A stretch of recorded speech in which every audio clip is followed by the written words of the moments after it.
All right. What's going on, guys? Good morning. PokemonRadar here. Back with the PokeRadar Podcast. Been a couple months since I've done one of these.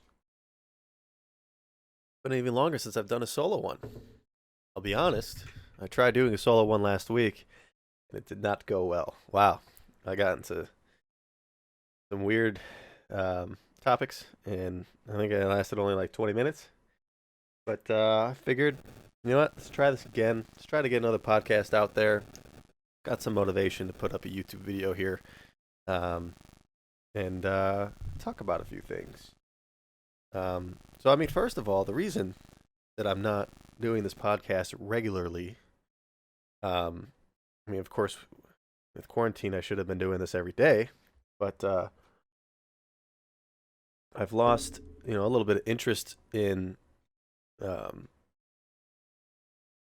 the whole thing around it because um, there's a few guests that I don't think I'll be able to get, even though I probably would be able to if I had kept this thing going and it got more traction than it did.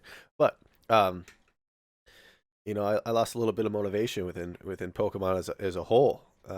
Ever since I opened up that first edition base set pack and pulled the Charizard, um, I kind of hit this epitome, this high that was my original and my first and original goal from starting when I started Pokemon. See, I'm fumbling all over my words here, but getting that Charizard out of the pack myself was my goal from the start, and I thought I'd be done after that.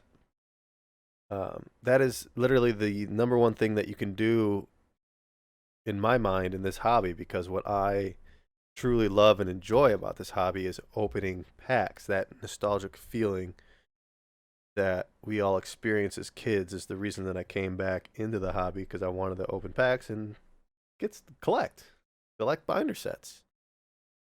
And I hit the top of the mountain. I made it. And everything's kind of been going downhill since then. So that's kind of the reason I've lost a lot of motivation here within Pokemon, but it's slowly coming back now that there's this huge resurgence of pricing, which is probably bigger than the Pokemon Go boom, which I had just got in during, maybe before its peak back in 16. So I kind of talked about this before, of how, I kind of, as we all did, we saw or speculated that something would happen in the market. And the side that I took was the market's going to crash. Let me sell things, get a cash position, and then just buy it back plus more when the availability rises and when the prices go down. Because people will be out of jobs, people won't have money, etc., etc. But as we all know by now, prices have spiked at an insane rate. Insane. I sold 2 base set booster boxes in January, just under $4,000 each, which was a great price. I'm happy I did it. I tripled my money. I bought those boxes 2 years ago. But guess what? Fast forward 3 months, 4 months. They're on eBay for $9,000, $10,000. They're selling for $7,000, $8,000. It's absurd. So I sold all this stuff. Obviously, regretted it, and now I'm buying it all back again at higher prices, which is kind of exciting because the market is shifting, if not day by day, hour by hour. And even though I paid $5,000, $6,000 for a base set booster box 2 weeks ago, it's up to 7, 8. It's insane. It's absolutely crazy what is happening, and I love it. I enjoy it. I might get hurt by it, but I'm living in the moment. So here we are. Talk about a few of the things that I've been doing, thinking, and wondering. that's the same as thinking within Pokemon. Again, I thought this was going to be a huge crash, but we're seeing PSA cards fly off the shelves. We're seeing raw cards sell for stupid prices. We're seeing sealed product just go bonkers. Everything is at an absurd uptick. And although I love it and we all love it, this, to me, again, which obviously I was wrong 5 months ago, 3 months ago, selling stuff, this does not seem sustainable. There's a ridiculous amount of unemployment happening right now in the world, in the U.S. There's a ridiculous amount of shutdowns and money being lost around the world. And yet the government is giving some people, more money than they were making while they were working, and other people a lot more money that they would typically receive on unemployment. And everyone's costs are extremely low because they're not spending any money on anything at the moment. So they're just sitting at home browsing eBay, browsing the internet as a whole, and buying stuff with the government's money and their money. And things are just, the demand is extremely outweighing the supply. I know the supply is there to fulfill this need, but people are holding. People are realizing that they're not going to, that there's very little of this stuff. There's hundreds in the PSA Pop Report. Hundreds. Yet there's tens of thousands of buyers for these cards, for these boxes, for everything. People are finally starting to come together a little bit on eBay. I'm going off on these weird tangents. Are coming together on eBay finally and setting higher prices, higher and higher and higher prices, as the collectible market should be, to hit new records. But it's at such a fast pace that I feel there is going to be a retrace. I know other people feel there's going to be a retrace. Is there going to be a retrace in everything? No. The mid-tier, low-tier PSA cards, I think, are definitely going to get hit with a slightly dramatic correction. I think sealed product, depending on the availability after this all plays out, is going to be fine. It'll maybe retrace 10-20% at most in my mind. And I say that because I am a sealed collector. That's what most of my inventory is. Not that much anymore because I sold a lot of it, but that's what I have. So I'm hoping that it's less of a retrace, but that's kind of typical. Yeah, at least we say typical in the just paying attention to the Magic market. Because when those cards fluctuate like crazy, but sealed product seems to stay the same. People are very stingent, is that a word, with their sealed product, because that's a truly limited item. But yeah, so PSA cards, mid-tier, low-tier, I think there's going to be a dramatic correction. Sealed product, I think it'll be if not stay steady. Sealed product can go anywhere, but the correction estimate is going to be low in my mind. High-tier collectibles, high-tier items are an interesting aspect right now. I think they've established themselves. PSA 10 Charizards, trophy cards, all this stuff are finally hitting this larger audience, and this audience has a better understanding of the availability of these things and the scarcity, the rarity, the value. And we're finally about to see, for the first time, really, a larger collection of this stuff being sold at auction at an auction house. Being Heritage Auctions, which I'm looking at right now. We have a number 1 trainer PSA 10 SSB Super Secret Battle promo. And for everyone that knows, last year, a number 3 was lost in the mail. paid $60,000 for it. Current lawsuit going on for that. This is a number 1 trainer in PSA 10. So we'll go back to that time. 60,000 versus a number 1 trainer, which could, I think, very easily have been 75 to 80,000. Tie in this viral article, viral story of this one getting lost, even though it's a number 3, number 1, blah, blah, blah. This card is going to hit 6 figures, I think. I've never owned one. I've never thought about owning one. I think it's a cool card. But I think this could very easily hit 6 figures. Low 6 figures. I'm talking 100, 150,000. If the right people are paying attention to this and it hits a decent timing with the auction, because the auction is opening up June 19th. And I believe they go for about 30 days. So this auction block could actually be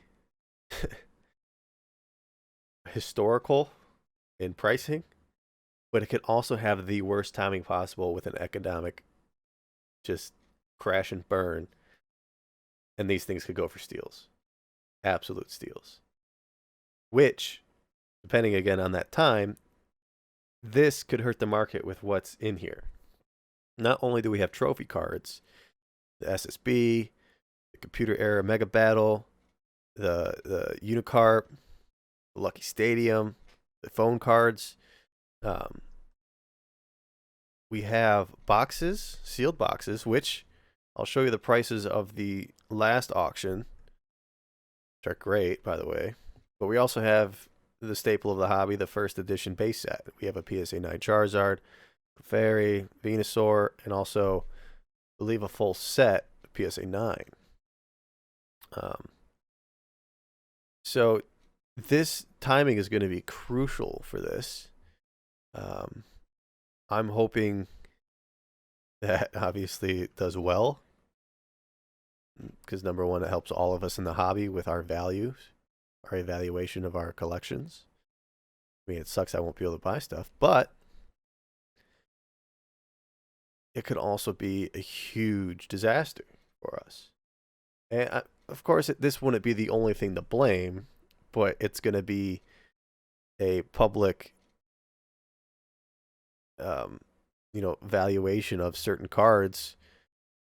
And I'm hoping that with this exposure of trophy cards finally, of Pokemon, that it does well so that we can get some more cross collectors in here to see the value of certain cards.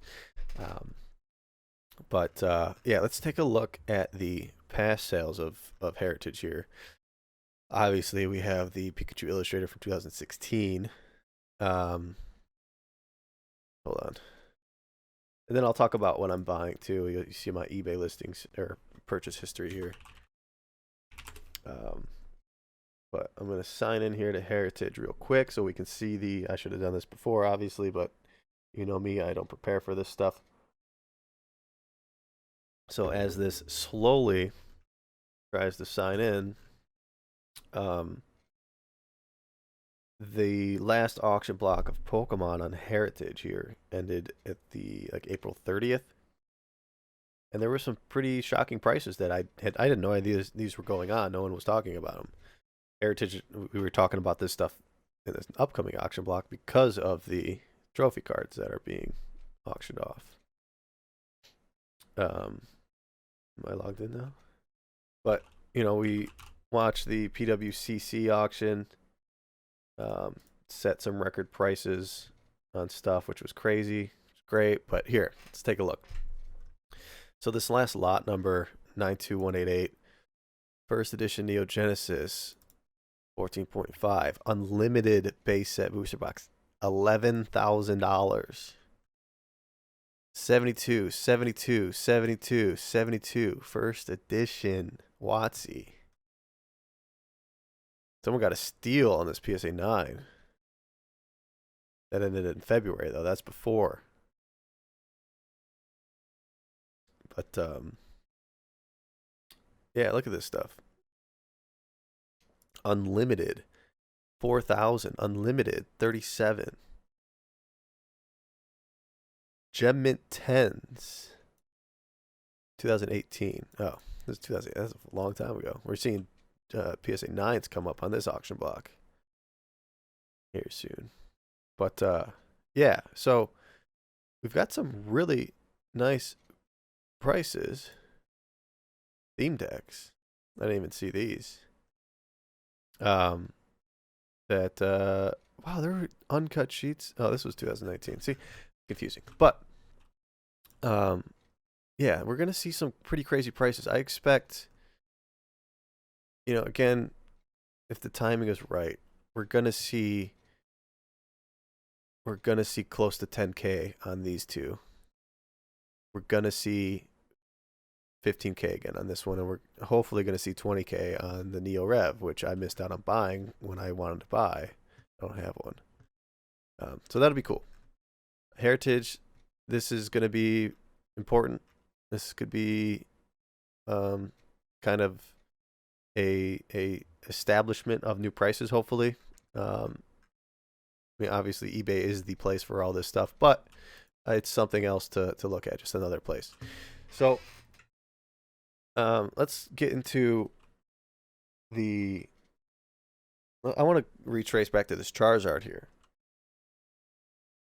which, if you guys haven't seen the video, you should go watch the video. But shout out to Juice at Lootbox TV for helping me out with properly tagging this video, and he actually shared it on his YouTube channel. This video went from 2,000 views to 22,000 views, and now it's been 4 or 5 days. 20,000 views in 5 days, all because of little things that Juice had me switch up Lootbox TV. But the Charizard, graded a 9.5. We talked about this. 9.5 BGS mint. Unfortunately, this was one of the items that me and Swolepoke and I rushed to sell in fear of the market swing. This was a difficult situation between the two of us. I'm not going to go into all the details, but this created some tension between us. Absolutely, having this card, it was in my hands. There was back and forth for a while between, is it fully mine? Is it half ours? What the deal was. But of course, it came down to, this should be a 50-50 thing. We're partners, we're friends. This is how it should and how it needs to be handled. So while I had the card, I was considering buying it out so I could keep it. Obviously, it's a very important piece that was in my collection. I've already sold it. There's, talks about trading something for it and all that, and I just couldn't pull the trigger. Because in my mind, I was very worried about the economy and the market crashing and throwing what we had evaluated at like $6,000 of cash for me to buy it out at the time. Just didn't seem reasonable. We saw some 9.5 sell for 10, 11, 12,000. So it was tough to really set on a price. There was a point where I gave him my final number where I would have done it, and he didn't want to take it. He wanted something else, and we just couldn't agree on it. So it was best to throw that out the door and focus on selling it.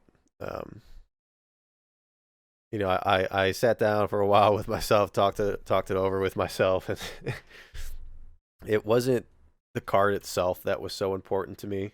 It was the experience. So after looking at all the variables and what was going on in my head about the market, I told myself, I need to sell this thing.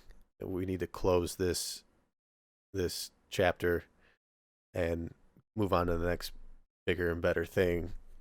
So I had it up on eBay and got multiple offers of 10K from many people on and off eBay. And, at the time it was like we were evaluating at 15K because we have evidence and a video of it being opened. It's super clean. It's just the centering that's bad.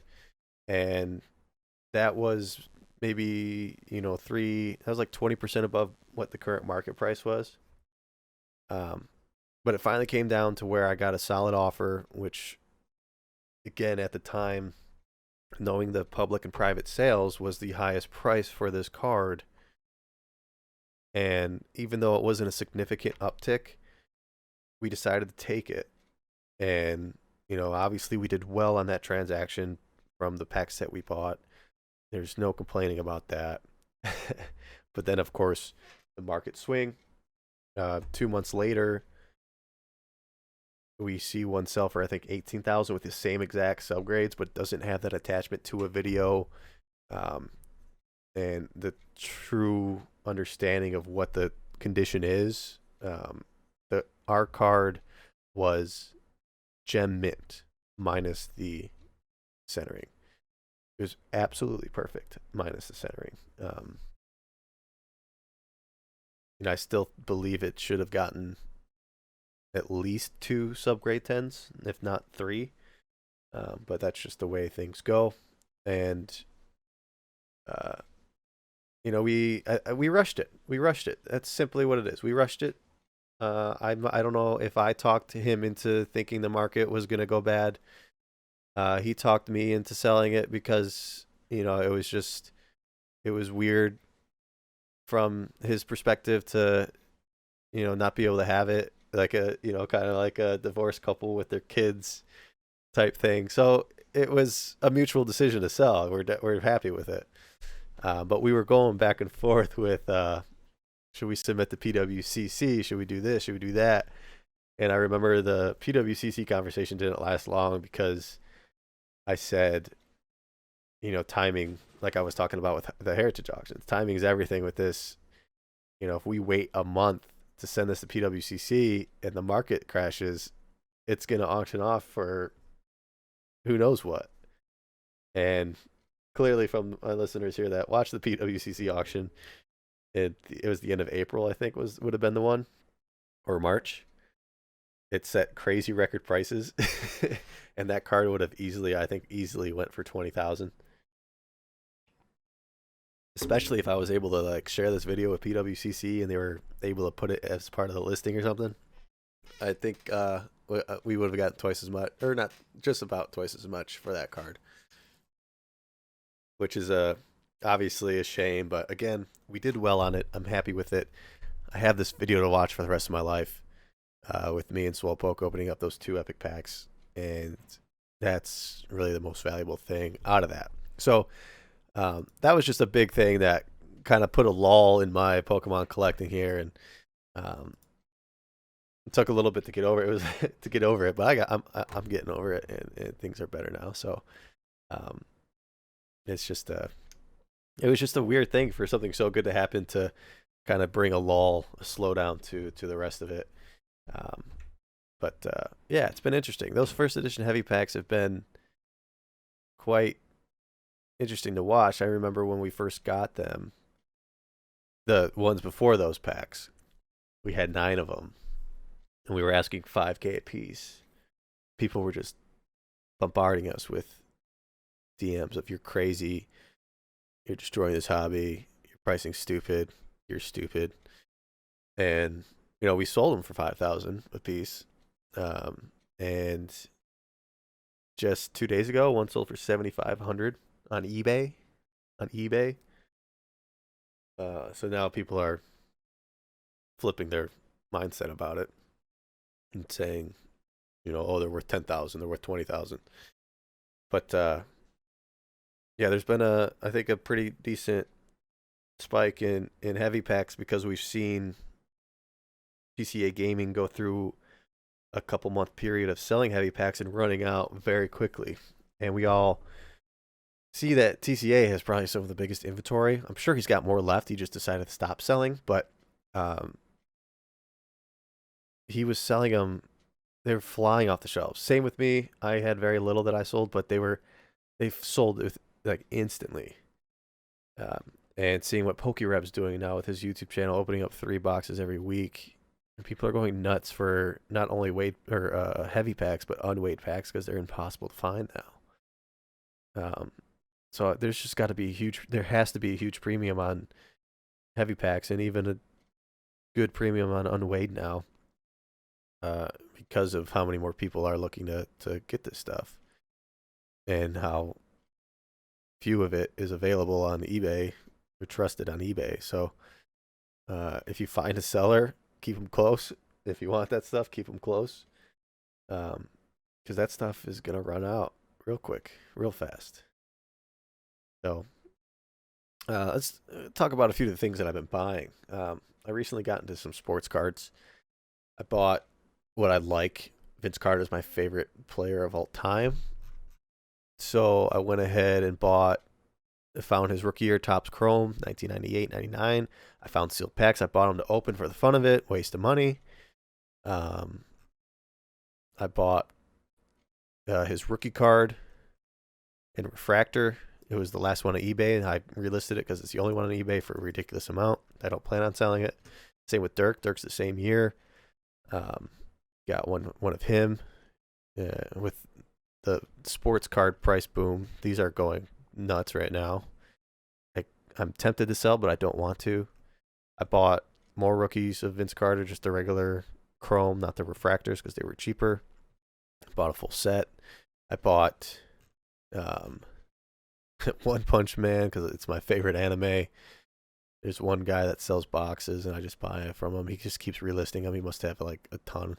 Bought Harry Potter. Bought a ton of Harry Potter. Buying Dragon Ball Z.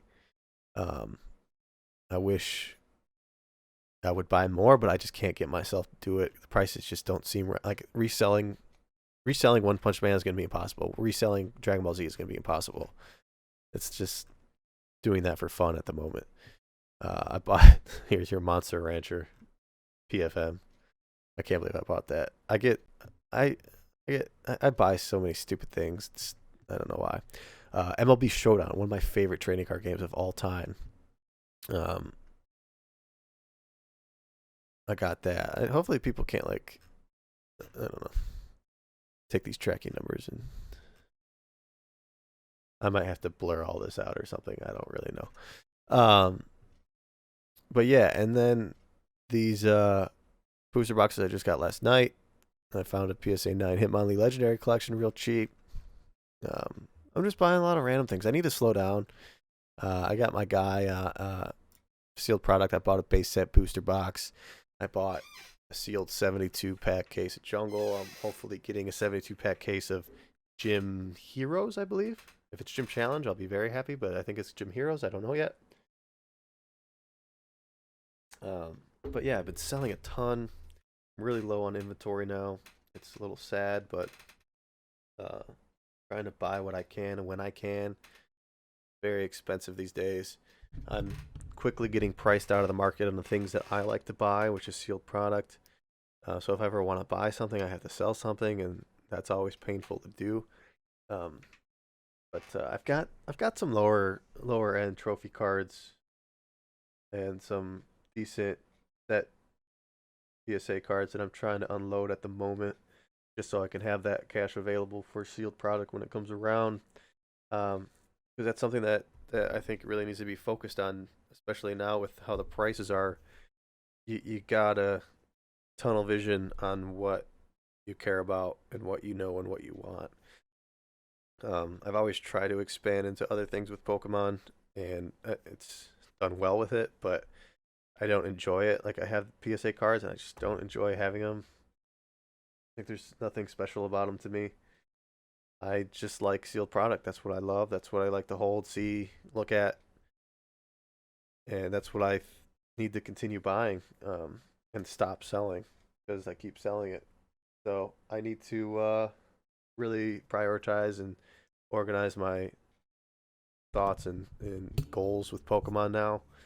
I think everybody kind of needs to do that because of how expensive it's getting and how real this hobby is getting. It's not a hobby anymore. It is a collectible. Um, People that say investing in Pokemon, they're just not in the right mindset. well, sorry, that doesn't sound right. People that are collecting, that's the most wholesome thing. They're doing well. They're buying what they like.